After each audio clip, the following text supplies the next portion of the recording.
let's talk about the MSR Whisper Light stove. So this is like,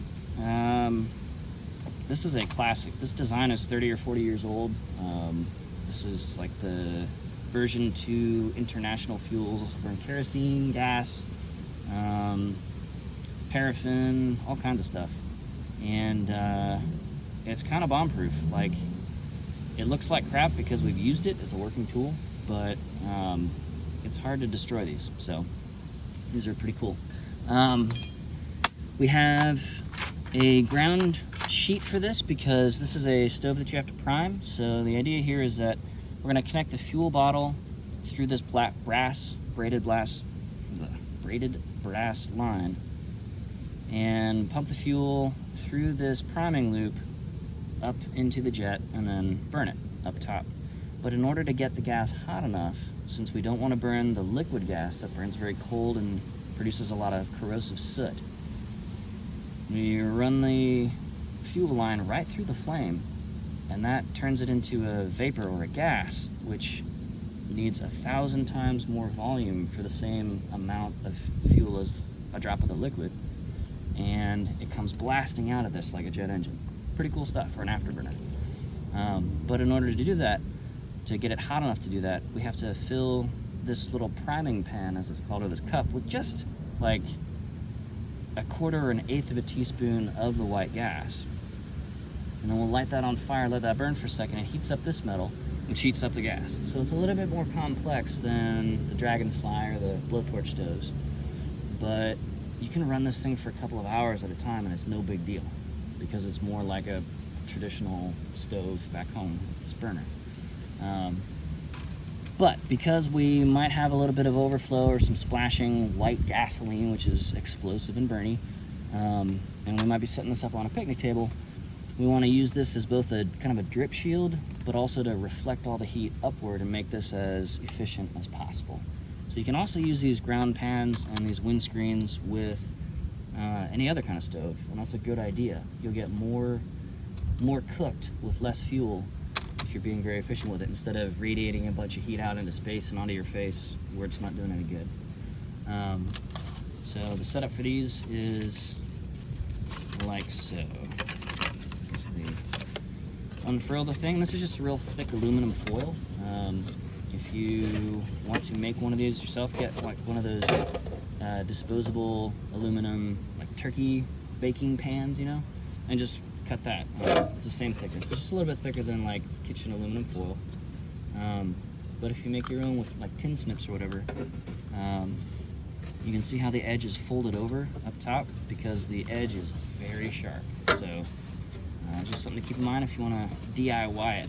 It's very cheap and a very effective DIY project, but you just want to be aware. All right, so our eventual setup's going to look like this. We got this little notch cut in the side to allow access to the fuel line, and then we'll connect this up such that the heat shield is blocking line of sight to the fuel tank, so we don't have an open flame right next to a high pressure explosive tank of fuel. Make sense? There are relatively few things that we gotta get right about these stoves. This is one of them.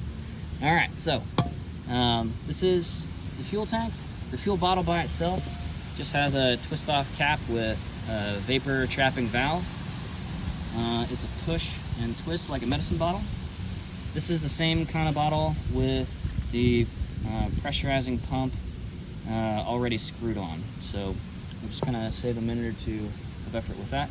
Usually when you're backpacking or camping with these, you put the pump valve on and you just leave it on that way, and you don't even worry about these extra caps. Maybe you just throw it in your pack as a backup in case this breaks. All right, so what we want to do is same righty tighty, lefty loosey valve as always, standard threading, but we're gonna connect this up to here. It only goes on one way. We'll attach the safety clip so it can't pop off in the middle and go flying off because it's under pressure, and then we'll pressurize it with this little thumb piston so that will force the liquid fuel out and down the line, and we can get going. So this takes a little bit longer than the other one, but again, a lot more space and weight efficient in terms of number of calories of heat you're putting in, versus the amount of weight that you got to carry. So, get this on and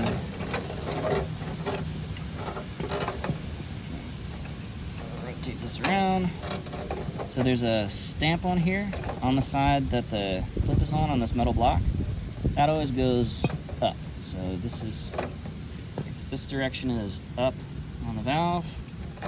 That's how we want to have this thing turn. So it's like so, in, wiggle it in there, and then press the piston down, lock the safety clip into its little notch, and now the thing is not going to come apart. It's good to go. Rotate it so it lays flat, and then to pressurize this, you can't really, it won't let you over pressurize it, so the fuller it is, the less you gotta pressurize it, because you're only trying to fit air into the headspace.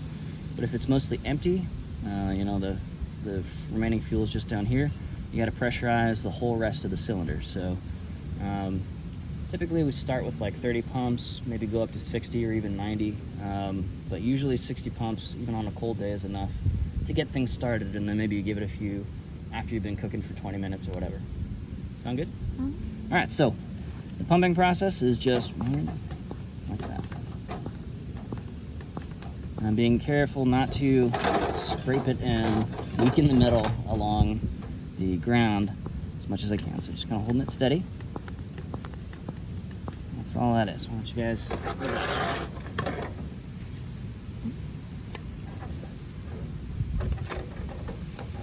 Yeah, there you go. That's all it is. Go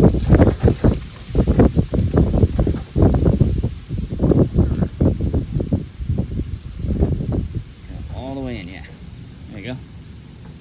Oof. Righteous. Cool. Very good? Okay. And of course, always double, triple check. You want to just get in the habit of, even with both of these stoves, especially like if you're talking with somebody while you're setting up for dinner and stuff like that, just reflexively check that this is closed, because if we start pumping this and it's open, it's going to be like pooling gas over there, and that's super bad, right? All right, so some more pumps in there, full range strokes, top to bottom, and all right, I'm going to pull the windscreen off so we can see what's happening next. So we'll put it back on in a moment. All right, so again, the idea here is to get the fuel pressurized with the pump, open through the valve. It will flow as a liquid through this loop-de-loop, and when it's liquid, it will pool down in this priming pan and get wicked up by this fiberglass fabric. We light that, let that burn for a minute or so. It'll be a cold, yellow, sooty flame, which is bad, but it's gonna warm up this metal enough that we're gonna get this liquid fuel turned into a vapor, blasting out at a much hotter blue flame that's very clean. So you don't see any soot in here. You do see a bunch of soot and carbon build up down here, which is kind of corrosive over time. Okay, so watch very carefully. You'll see this kind of dark brown fiberglass fabric become even more shiny and wet. And we're gonna try and open this up to get a little bit in there, and then close the valve back off so that we stop the flow before it starts spilling onto the pan. Sounds like a lot of steps, but it's really just open it, fill, close. All right, so open it about a full turn. On a less windy day, you can actually hear the stuff flowing through.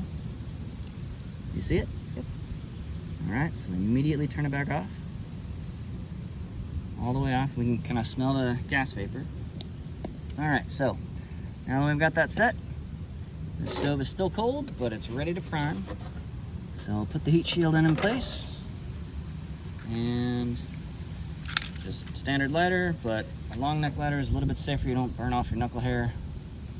All right, so instead of trying to light it up here, which we'll do later, light it down here, and good to go. So why don't you give that a try, Sarah?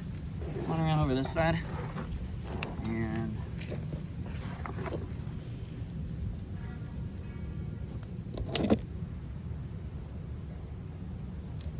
that's it.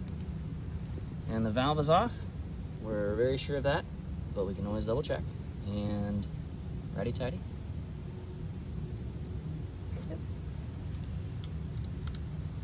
If you ever forget and the fuel is still coming out while this is lit, it's just gonna flare up like this. So you would just turn it off and let it burn off. So what it's doing right now is burning off the stuff in that little cup, and then also it's burning off the liquid fuel as it's getting pushed out as it heats up in that loop-de-loop area. So this takes like a minute or two. And then this. And then the stove will start to burn down as it runs out of fuel. And you can see a little bit of the flames starting to come out of those jets. What we want to do is try and catch it right as it's about to go out, open it up wide, and the last little flicker of flame from the priming cup will light the stove. So you can hear it. Now it's burning much hotter. There's only a little bit of yellow. That will even burn off. And now in bright daylight, it is invisible as a very, very hot blue flame.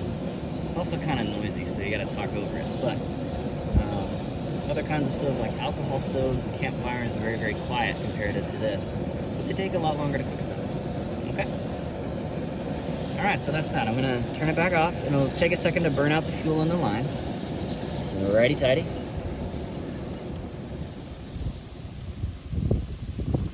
Still going, still going, still going. Still going. And it's about out. There you go. Just kind of burps out the last of the vapor coming out. Okay. So now, if we needed to relight this, like somebody else was like, oh, can I get it on your stove now that you've cooked your stuff? It's still primed. It's still super hot, a couple hundred degrees, ready to go. So in that case, we don't need to leave it open to accumulate any liquid fuel. It can't accumulate any liquid fuel because it's hot enough to vaporize it. It just relights. Okay? But if we turn it off and leave it off and it cools back down, we just reprime it, relight it, and then open her back up when it's all primed and ready to go. Okay? So we'll let this cool down for a sec, Ellie, so that you have a chance to practice priming and lighting it as well. Again, these are a lot better for a group of several folks camping. And you can get gallons of white gas for a couple of bucks at any camp store. A lot of gas stations in rural areas will have it as well, and that sort of thing. Or you can use highway diesel, whatever.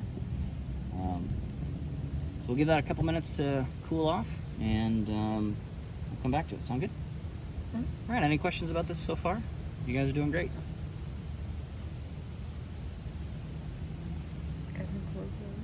So far, so good? Mm-hmm. Cool. Alright, so we'll just let that marinate for a minute. And just like with the other one, it's got legs, so you would use pot grippers. Stick the pot on. Usually you want to fill something with water because water is very dense and heavy relative to the lightweight, thin-walled steel with titanium pots. So if you're trying to slosh water in there from like a water bladder or a water bottle or a Camelback or something, that can hit with a sideways force and like knock the whole thing over. So, you know, the safest, most careful way is to just fill, then place. That's all right. Okay, cool. So, about another minute to cool off. So we got some residual heat on the pot.